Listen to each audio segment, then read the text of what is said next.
जरा सोचिए, एक ऐसी दुनिया जहां किसी का जन्म ही उसकी पूरी जिंदगी का फैसला कर दे। एक ऐसी दुनिया जहां कुछ लोग तो पैदा ही होते हैं हुक्म चलाने के लिए, और बाकी सब, खैर बाकी सब सिर्फ हुक्म मानने के लिए। ये बात है 1789 के फ्रांस की। एक तरफ राजा और रानी की अय्याशी से चमकते महल थे और दूसरी तरफ अपनी ही आवाम के बच्चे भूख से बिलख रहे थे। यही वो चिंगारी थी जिसने दुनिया की सबसे बड़ी क्रांतियों में से एक को जन्म दिया। ये कहानी उस दिन की है जब आम लोगों ने तय किया कि राजा भगवान नहीं होता। तो सवाल यह है कि फ्रांस आखिर इस मोड़ पर पहुंचा कैसे? देखिए, फ्रांसीसी क्रांति कोई एक दिन का हादसा नहीं थी, बिल्कुल नहीं। ये तो सालों से जमा हो रहे उस गुस्से का धमाका थी जो एक अन्याय से भरे सिस्टम के नीचे धीरे धीरे सुलग रहा था। उस समय फ्रांस में एब्सोल्यूट मोनार्की थी। आसान शब्दों में कहे तो राजा का कहा हर एक शब्द ही कानून था। उसकी शक्ति पर कोई सवाल नहीं उठा सकता था, कोई रोक टोक नहीं थी। उस वक्त समाज को 3 हिस्सों में बांटा गया था, जिन्हें एस्टेट्स कहते थे। अब इस तस्वीर में जो सच में हैरान करने वाली बात है वो देखिए, देश के 98% आबादी वो आम लोगों की थी, जिसे तीसरा एस्टेट कहते थे। और यहां असली अन्याय बिल्कुल साफ हो जाता है। आप देखिए, पहले 2 वर्ग जो कुल आबादी का सिर्फ 2% थे, उनके पास देश की 35% जमीन थी और टैक्स 0, 1 पैसा भी नहीं। और सारा का सारा मतलब 100% टैक्स का बोझ किस पर था? हाँ, उसी 98% आबादी पर, यानी तीसरे एस्टेट पर।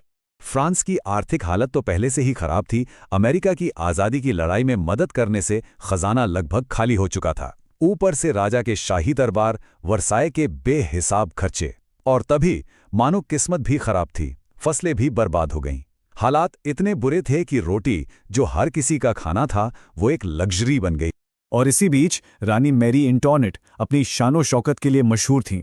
ये जो मशहूर लाइन है ना, चाहे उन्होंने सच में कही हो या ना कही हो, ये लोगों के जहन में बस गई।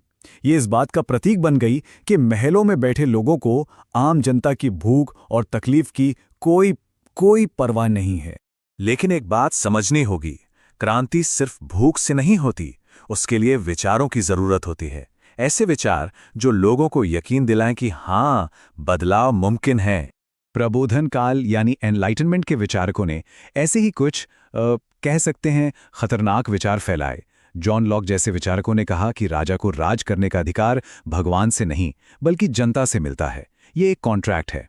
रूसो ने तो इस विचार को और भी आगे बढ़ाया।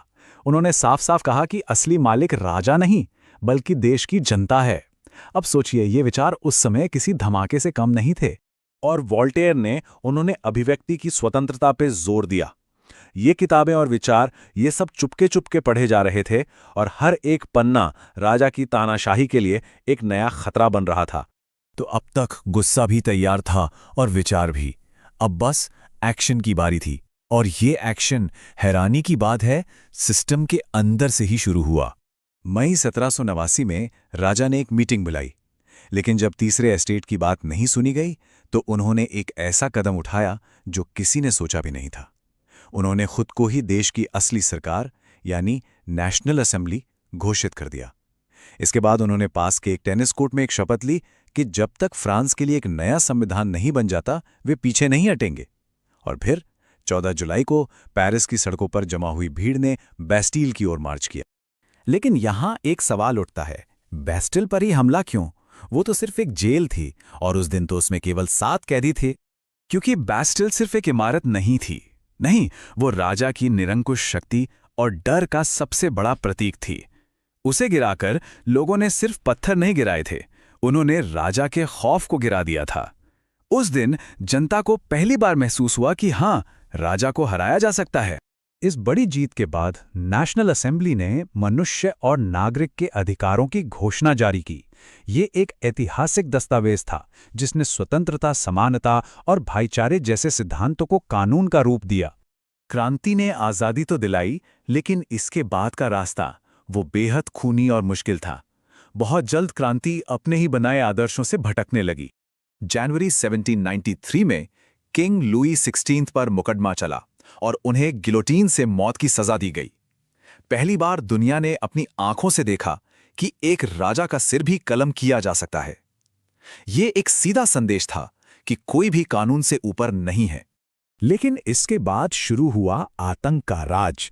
रोबेस्पियर के नेतृत्व में क्रांति के दुश्मन होने के शक में हजारों लोगों को मार दिया गया। ये संख्या 40,000 से भी ज्यादा थी।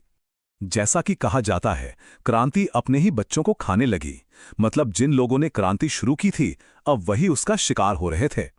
फ्रांस अब थक चुका था। सालों के खून खराबे और अस्थिरता के बाद लोग बस शांति और व्यवस्था चाहते थे। और इसी माहौल में एक नाम उभरा, एक सैन्य जनरल, नेपोलियन बोनापार्ट। उसने फ्रांस में स्थिरता तो लाई, लेकिन फिर उसने खुद को सम्राट घोषित कर दिया। विडंबना देखिए, जिस राजशाही को खत्म करने के लिए इतनी बड़ी क्रांति हुई, वो एक नए रूप में फिर से वापस आ गई। तो क्या इसका मतलब यह है कि क्रांति असफल रही? बिल्कुल नहीं। भले ही फ्रांस में गणतंत्र खत्म हो गया, लेकिन क्रांति के जो विचार थे वो अब तक पूरी दुनिया में फैल चुके थे। फ्रांसीसी क्रांति ने दुनिया को 3 सबसे बड़ी चीजें दी। पहला, लोकतंत्र का विचार कि सरकार जनता की है, राजा की नहीं। इसी से राष्ट्र की भावना पैदा हुई, जहां लोग किसी राजा की प्रजा नहीं बल्कि एक देश के नागरिक होते हैं। दूसरा, संविधान का महत्व।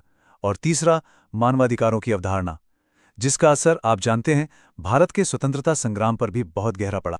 हाँ, फ्रांसीसी क्रांति में खून बहा, बहुत गलतियां हुई, लेकिन इसने दुनिया को एक सच हमेशा हमेशा के लिए सिखा दिया। और वो सच ये है कि कोई भी शासक भगवान नहीं होता। असली शक्ति वो तो हमेशा जनता के हाथ में होती है। देखिए, इतिहास हमेशा उन्हीं को याद रखता है जो सत्ता से सवाल पूछने की हिम्मत करते हैं। तो आखिर में सवाल बस इतना ही है, क्या आज हम वो सवाल पूछ रहे हैं?